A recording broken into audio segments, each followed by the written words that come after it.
Okay, welcome back. We're now in 15.7, the divergence theorem.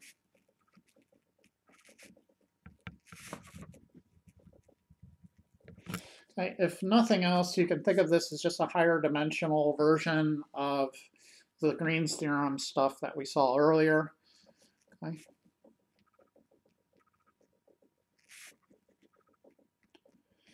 In particular, we had this stuff about an alternate form of Green's theorem.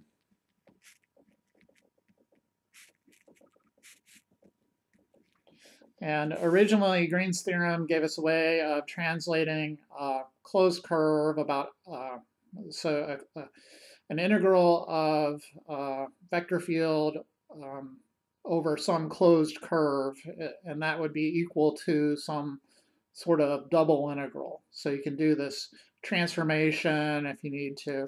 And in particular, originally, we were working with these line integrals over the vector fields such that we were kind of adding up the alignment between the force field and the tangent vector of the curve, right? So that was the original form, or one of the original forms for the line integral of the vector field. But we ultimately rewrote it just for the sake of giving it a shorter name, I believe, but we rewrote it as that, and then from Green's theorem we were able to get this double integral. For the alternate form, we look at the alignment between the force field and the normal vector. So here we consider this line integral of the dot product between the force field and the normal unit vector. Okay. So that's more of an idea of flux, right? Stuff going in and out of a surface, but here it's in and out of maybe some sort of closed loop or something like that. So here we're considering this integral, and we noted via some substitutions that we could rewrite this integral in terms of the divergence operator, if you don't remember, is basically just take the partial, it's kind of like a dot product, but not really, right? And if you know the physical interpretation, it kind of makes more sense rather than just procuring it via some sort of weird abstract operation product. What is it? It was the partial of m with respect to x plus the partial of n with respect to y, dA. But this looks almost exactly like Green's theorem. And like I was saying, you can basically do a substitution and then rewrite this guy. I mean, going from here to here, we could do a substitution and get this, but we could rewrite this in terms of the divergence operator. Okay, so it's just the integral of the divergence over the area. Okay. This thing right here, we'll talk about its physical interpretation, and the book obtains it from the integrals themselves. So in the divergence theorem, the divergence operator appears, and then we can kind of massage that form to get a statement about the physical interpretation of divergence itself. So extracting this thing and kind of taking a look at it. If you look online, though, like if you go to Khan Academy and the 3 blue, 2 brown guy, he worked for Khan Academy too. He worked for both of those. He does a bunch of videos, which are way better than anything I could do. I'm sure he has teams of people helping him, and I'm just me, So if you go look at his stuff, that's awesome. I just love it. Graphics, and it's all animated. And, yeah, so anyways, he gives a pretty good interpretation of the divergence, but very simply what you can think of it is you kind of have like some sort of closed circle or loop, and the divergence is a measure of how much stuff is going in or out of the loop. Okay, so if you had a vector field that was looking like this, they would call it a source. in the sort of qualitative domain of mathematics. Stuff coming out, so it's a source. All right, so the arrows are like the vector field, and I don't know what the vector field is doing outside of that. Maybe sort of starts going like this, But and this on the, over this circle region, it seems like there's a lot of flow out of it, right? And what this divergence thing is kind of a measurement of the rate of change of the x component and the y components. And it turns out if you have a positive x component, they're going to have a lot of junk flowing out of the circle. And you kind of see the x components of these vectors. And so the x component of that vector is negative. And then the x component of this vector is still negative, but not, well, I guess it's a little positive over here, right? And then the x component is getting bigger. And then the x component maybe is starting to decrease. But as we go around in this circle like this, the x component is getting bigger. And when that happens, you're going to have a lot of stuff going out of the circle. In other words, this component is going to be positive. And likewise with the y component, when you have the rate of change of the vectors with regards to the y component being positive, you'll also have a lot of flow out of the circle. So these components will both be positive. When you add them together, you get a positive number. And that's kind of what the divergence is. It's a measure of how much junk is flowing out of the circle. Okay, and again, we'll get another interpretation just based off of the sort of official divergence theorem in the book here, which I'll give you to you now.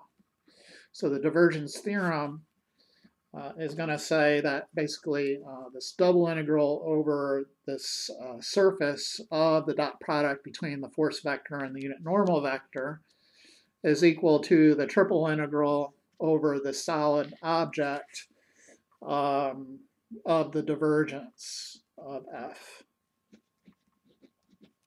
Okay, so you have some sort of solid object that's closed. So you could think of it like, I don't know, like the one in the book looks like a pill, a pill-shaped object. You can think of it as a sphere. So it has to be a closed surface. And then this thing just integrates basically the outer part of the surface. And then this would be saying I'm integrating everything on the insides and the outsides. Okay, the proof to this is similar to the proof for Green's theorem, so I'm not going to go into it, but basically it just kind of looks at the bits and pieces of this thing and then equates it to the bits and pieces of this thing using I think it's the fundamental theorem of calculus, right? It's something like that. It's fairly simple. You can read it in the book. I'm not going to go over it. Okay, let's go ahead and take a look at actually using the theorem. So getting our feet wet here. Using the theorem. And in the first couple exercises, all they want you to do is verify the thing works. So maybe part A, we'll call it verification.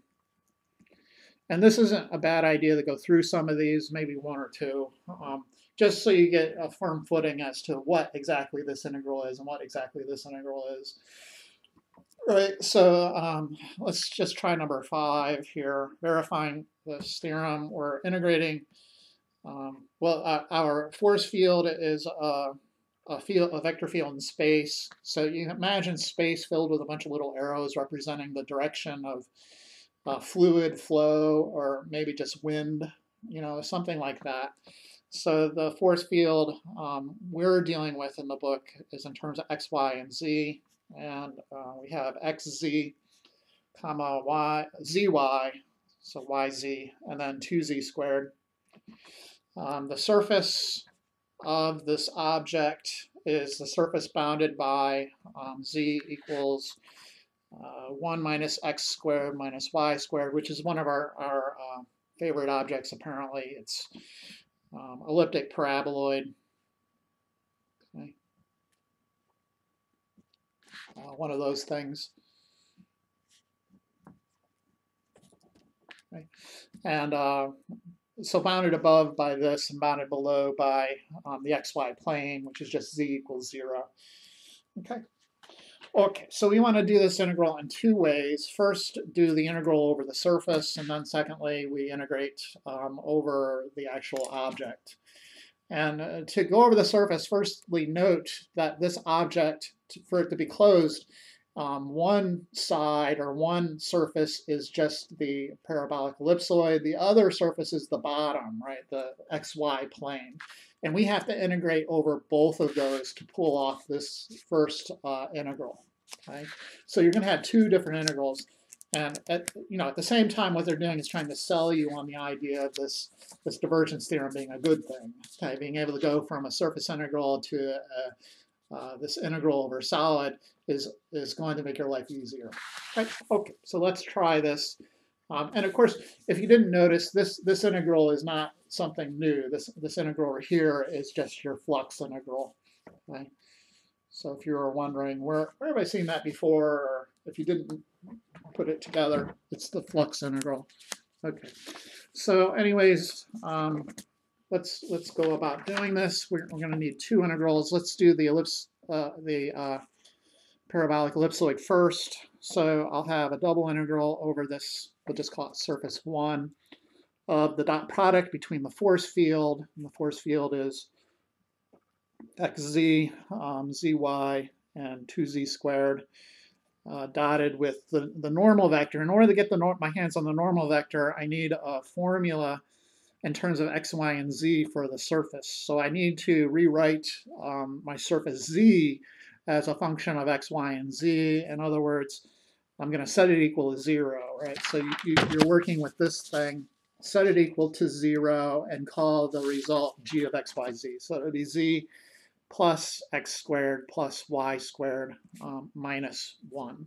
Okay, and it's from that you'll get your normal vector. So with regards to x, this is 2x, partial with respect to y, 2y, partial with respect to z is 1, and then integrating over this surface. Okay, so what is that then? It's 2x squared z plus 2y squared z plus 2z squared. Okay. And then this will be dA, right? Because there was that weird cancellation. This should be theoretically, it's a normal unit vector, so it's all over the magnitude. But when you have this part of it, you kind of get that magnitude square root of 1 plus g sub x plus g sub y, all that stuff, sum of squares. And then there would be that cancellation, and you'd just be left with the dA part. So I apologize there. So this would be dA. We want to get rid of what we can. Obviously, we're in just two variables now, so I need to get rid of that z part, but I can do that because of the substitution via the surface, the original definition of the surface. So just replace z with all this x material. But I'm trying to do some simplifications a little bit first to make life a little easier. I can factor out a 2 and a z. So I have what'll have 2x, whoops, defeats the purpose there, just x squared plus y squared plus z, and then dA. And now I'm going to go ahead and replace the z materials. So I have 2 times 1 minus x squared minus y squared times x squared plus y squared plus 1 minus x squared minus y squared dA, and there's some nice cancellation.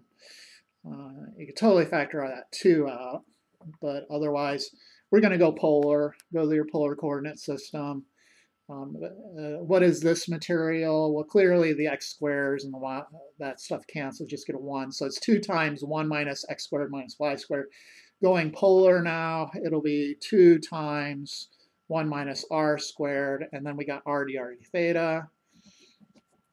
And for our elliptic paraboloid here, the thing we're integrating over in the xy plane will just be a circle with radius 1. So when z is 0, you just get this, which is a circle with radius 1. So and polar coordinates, a circle with radius 1 is r equals 1. So I'm integrating from r equals 0 to r equals 1, and I'm letting theta vary from 0 to 2 pi. So the whole, all the way around the circle, right? So this is r equals 1, and theta is varying from 0 to 2 pi. Okay, all right, so then I can clean this integral up, and let's go ahead and, did I already factor that 2 out? Yeah. So what do we get? 2 times the double integral of r minus r cubed times dr d theta. Then I got to integrate that. Integral of r squared over 2 minus r cubed over 3 from 0 to 1 d theta. So what do we get? 1/2 minus 1/3. So 1/2 minus 1/3 is the same as 3/6 minus 2/6, which is the same as 1/6. Pulling that in front, you get 2/6. 2/6 is the same as 1/3. Integral of d theta. And then what do we get? Theta over 3 from 0 to 2 pi. Should be theta over 2. So I screwed up something somewhere. What did I screw up?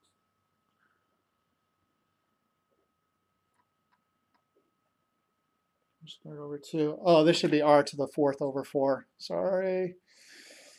Yeah, so that changes a little bit. This will end up just being a 2. So note here, when I plug in 1 for r, I'll get 1/2 minus 1/4. And when I plug in 0, I just get 0 minus 0. 1/2 minus 1/4 is the same as 2/4 minus 1/4, which is the same as 1/4. But when you pull that out in front, it'll be 2 times 1/4, which is 1/2. Okay, and then integrating d theta is theta over 2. So that'll be 2 pi over 2 minus 0, which is just pi.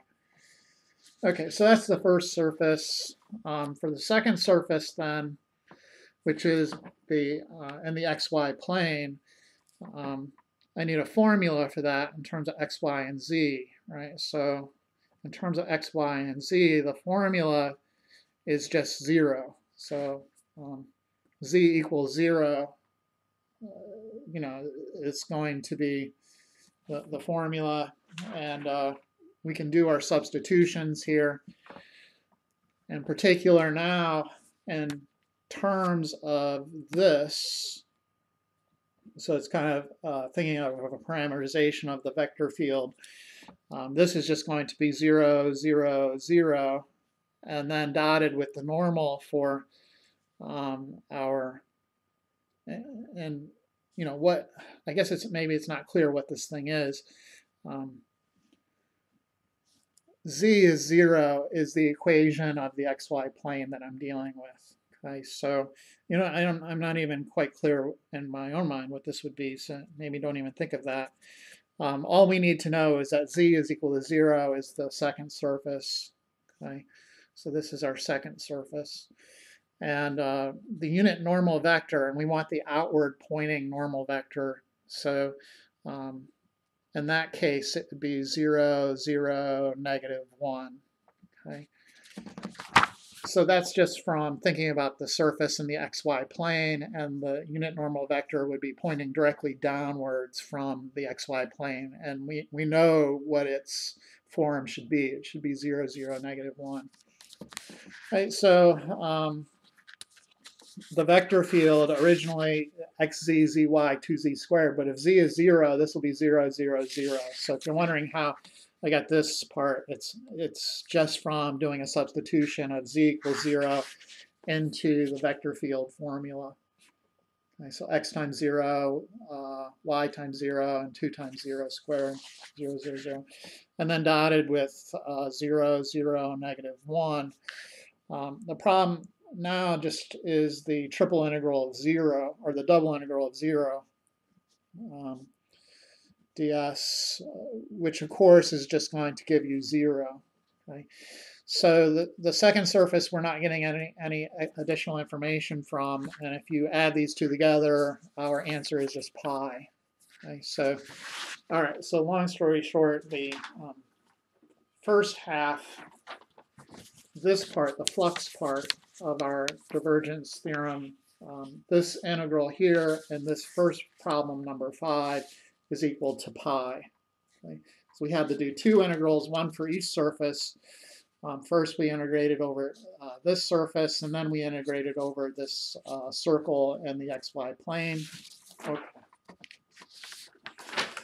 All right, let's do the other version then.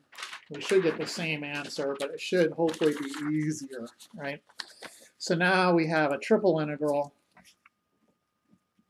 over the solid object, okay, of the divergence of the vector field and the dotted with no, not even dotted. All we need is the divergence of the vector field. So that makes life a lot easier. So the divergence of the vector field is going to be the sum of the partials. So let me get it up here for reference. So we first take the derivative of this with respect to x. Okay, so that'll be z plus the derivative of this part with respect to y. So that'll be z again, plus the derivative of this with respect to z, and that's 4z. Okay. Then we're just basically doing a triple integral to find the volume of that region. Okay. So this will be the triple integral of 6z over this solid object. Let's go dz, dy, dx. Okay. So in particular, you're thinking surface to surface, curve to curve, right? So surface z equals 0 to z equals the parabolic ellipsoid, which is this. So 1 minus x squared minus y squared. And then I'm integrating surface to surface and then point to point. But we're dealing with a circle, so it's better to go to polar coordinates. Okay, so I'll just skip that part of it, the two other integral parts, and I'll go to the polar coordinates. So I'll have 6z r dr r dz dr d theta. Okay. And so well, now it's going from 0 to 1 minus r squared. Instead of x squared minus y squared, it's minus r squared. And then in the xy plane, our formula is going from 0 to 1 for r, and then 0 to 2 pi for theta. Okay, and then integrate that, and that should give us our answer. So okay, the first integral we have then 6z squared over 2, so that will end up being 3. And then we have 1 minus r squared squared times r. Okay, dr d theta. And so what, we can FOIL that thing out and then integrate it piece by piece. Don't forget the 3. So I got 1 minus 2r squared plus r to the 4th times r dr d theta. Okay. And then this will be the double integral, 3 times the double integral of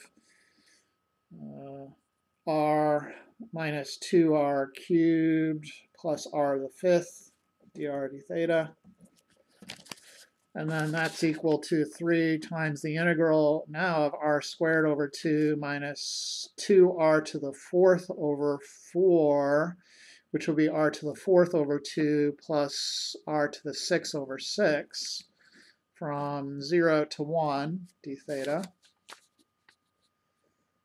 Okay, so this part inside will be 1/2 minus 1/2 or 0 plus 1/6 and then minus 0. So plug 0 in for all three of these, that's just 0. So you have 3 times 1/6, which is 1/2, times the integral d theta. Integral of d theta is just theta, so you get 1/2 theta evaluated from 0 to 2 pi. And of course, that's just 1/2 times 2 pi, which is the answer we got in the first part, pi. Okay, so what you'll find as you go through those homework exercises is that one way is generally easier than the other. Now you have two choices, great. So one integral is hard, one integral easy. You figure out which, and then do your integral. Okay. So maybe do one more. Let's try number 15. So this time I'm not going to verify. I'm just going to go straight to the triple integral. And you'll see it's one heck of a lot easier. I'll kind of point to what the surface integral would be. And you'll say, ooh, I do not want to do that, right? Okay, so it's usually pretty clear that you will choose one integral over the other, which you'll know which one to choose. Okay. So again, we have a force field and our surface.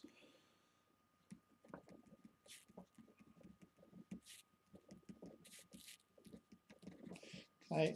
This time the surface, this part of it is just a plane, kind of a diagonal plane, and okay. So what does it look like in the YZ plane? This surface 1, 2, 3, 4, 1, 2, 3, 4 is intersecting the YZ plane on this diagonal kind of line here. It's not really a diagonal through the origin, but it's a shifted diagonal.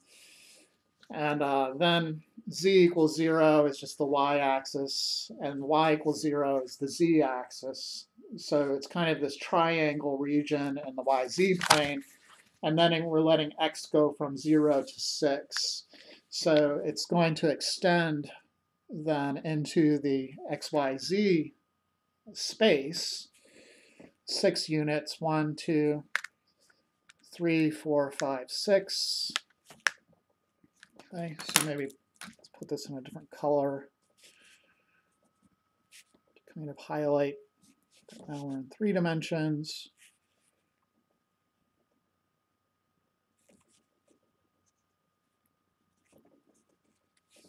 And so we're getting this solid object here. Okay, you do not want to have to do the flux integral of that, the surface integral of that, because why? Well, because you have 1, 2, 3, 1, 2, 3, 4, 5 surfaces to worry about, right? You'd have 5 different integrals, so you probably use symmetry on a lot of that junk, but no, I would not want to go there. It's way easier to do the triple integral of the divergence over the solid. Okay, so then what is the triple integral? The divergence, again, all you're doing is taking the partial derivatives of the components and adding them together. So the first partial is 3x squared. The second partial with respect to y now is just x squared. And the partial of this with respect to z would be 0. So you get this dv, and so it's a triple integral of 4x squared. And let's go dz, dy, dx. So thinking surface to surface for z equals 0 is the xy plane to this surface here, which is 4 minus y. And then we're thinking in the, sorry, that should be an x, kind of looks like a z. Then we're thinking in the xy plane, xy, and I'm going from curve to curve, so from 0 to 4. And then the running man is going from 0 to 6. Okay, so 0 to 4, and then the running man goes 0 to 6. Okay. Alrighty then. So integrate this guy, and it's much easier. So what do we have with respect to z? It'll be 4x squared times z, evaluated from 0 to 4 minus y. So it's 4x squared times 4 minus y. The dy dx. Distributing that 4x squared, we'll have 16x squared minus 4x squared y dy dx. Sorry, I went off the screen. And then that'll equal the double integral of evaluating with respect to y. Well, I guess that'll just give me the single integral now. 16x squared y minus 4x squared y squared over 2. So 2x squared y squared evaluated from 0 to 4. Come off the page again. Right. So then plug in 4, and we're getting, at least in the first guy, 64x squared. And then the second guy, 16 times 2 is 32. And then we just have another x squared, really. Minus 0, of course, dx. And then we can simplify that into 32 times the integral of x squared dx. Okay. And then integrate that with respect to x, and you get 32x cubed over 3, evaluated from 0 to 6. And then plugging in 6 cubed times 32 is 2,304 after you divide it by 3. Okay, so that's the spiel. That's how these things operate. Basically just one step up from Green's theorem. They want to now give you a look into the physical interpretation of flux using this definition, this divergence theorem.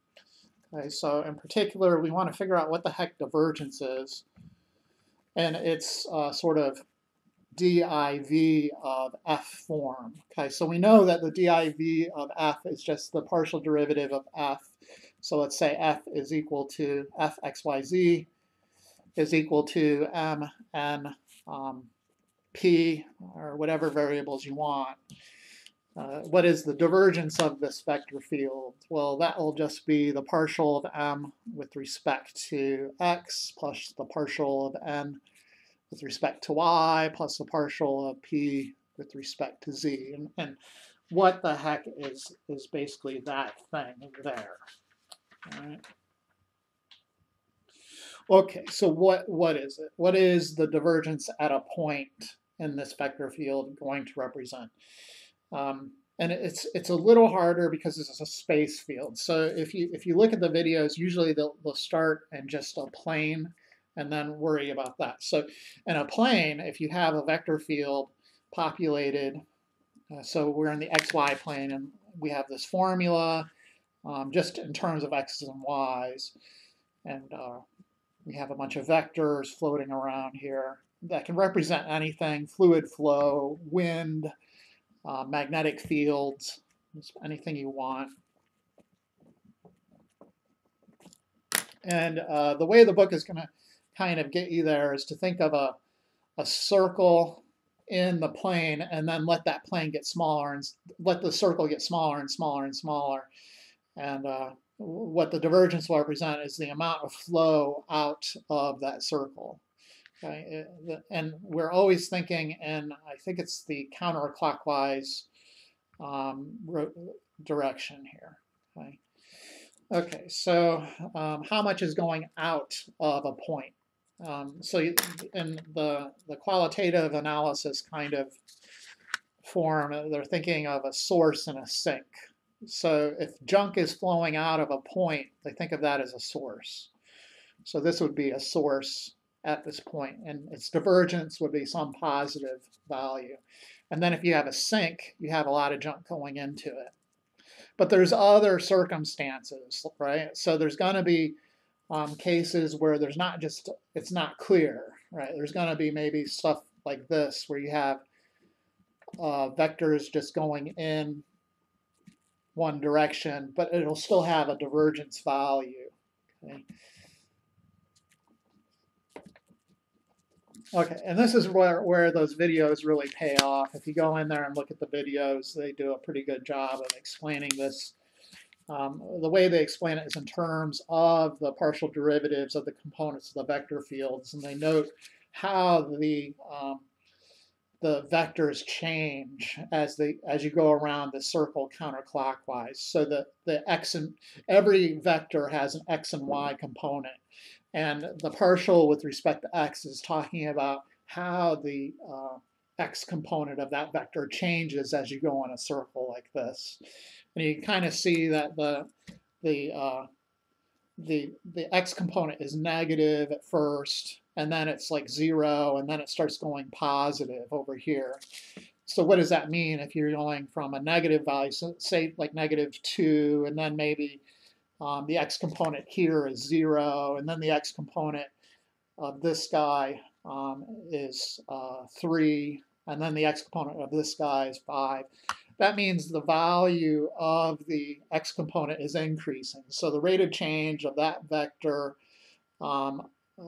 in the vector field is changing as we go in this counterclockwise rotation, and it's changing in a positive way. So this would measure that change, and when this happens, generally what you get is this flow out. But again, there's these other cases like this one where you're still going to get a divergence, but it's not clear if it's a source or a sink. Okay. All right. So anyways, that's the way I think of it is like that. Divergence is a measure of stuff going out of a point. Okay, so you think of it as a source. There's stuff flowing out of it. Okay, you can kind of think of like there's a hole in a pool, and somebody's pumping water into that hole, and there's water coming out of it. Okay, or there's a hole in the pool, and water is going into that hole. Okay. So anyways, the book is going to try to convince you of this idea using the theorem. And let's just cut to the chase and kind of go to that. I think that's probably the best. Well, I don't know. Yeah, sure. Okay, so divergence at a point is what we're talking about.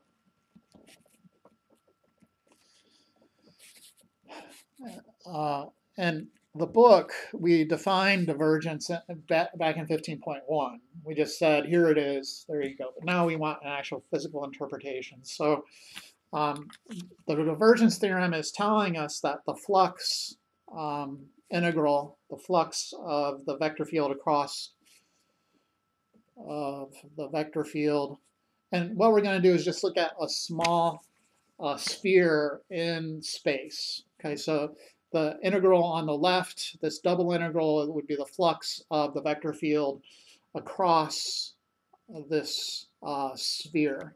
And we'll call the sphere S sub alpha, just like the book does. Okay. The sphere, so S sub alpha, I'll go ahead and define it. S sub alpha is a sphere. And the volume of the sphere we'll call delta V sub alpha. Okay, so for volume of the sphere. Okay, so the divergence theorem says that this flux integral is equal to this triple integral of the divergence. Okay, the divergence of F over the solid object. And kind of the question is, well, how come I can kind of just go over the surface where this thing is literally going through every little piece of the solid object. Like you're cutting it up into a bunch of little cubes and figuring out the divergence of all the little cubes. How can I do, how are these even equal?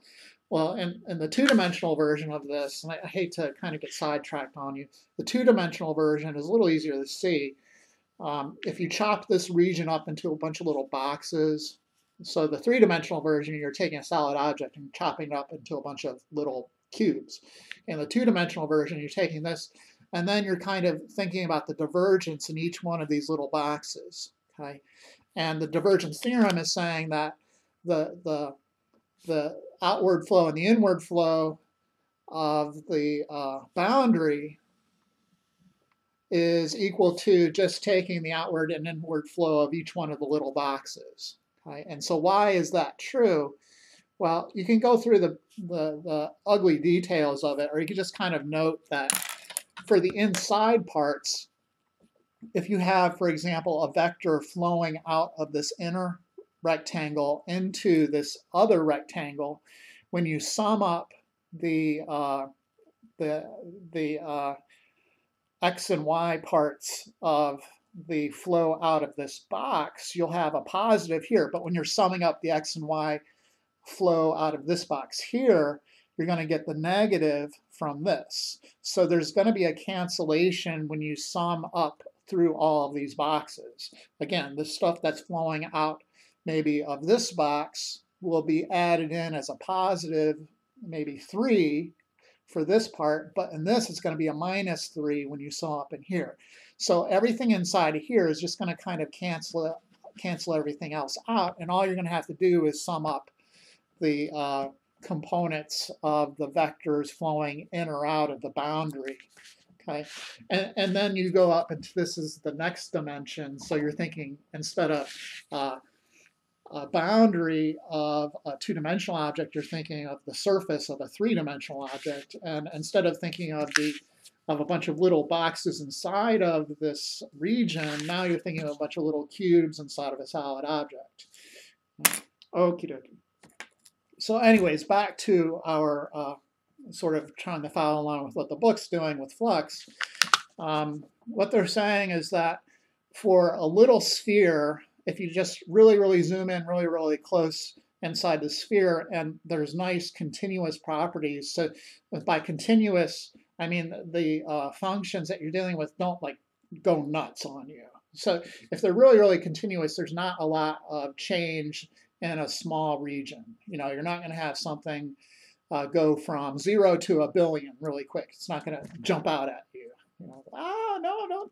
It's kind of well behaved, and with that regard, you can kind of just factor this thing out and consider it a constant.